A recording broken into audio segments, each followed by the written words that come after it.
pé káàbọ̀ ètò bẹ̀rẹ̀ bẹ̀rẹ̀ a máa jọ́ ní kọ̀ọ̀kan tí bàtà bá yọ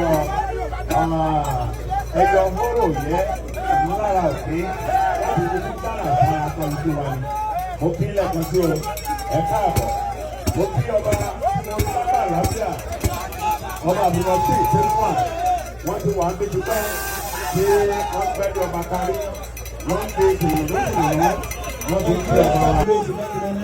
Shall we please rise for the national anthem? Please rise for the national anthem.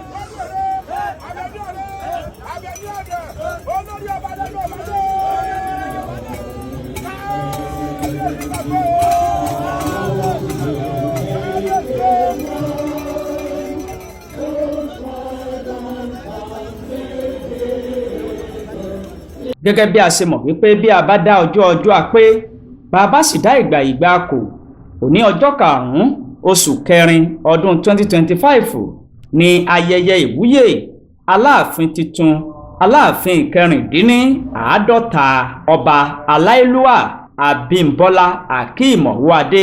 Bí gbogbo ètò ọ̀hún bó ṣe lọ ni a máa mú wá sí ojú ìwòran yín tí a ó sì máa gbé yín débẹ̀.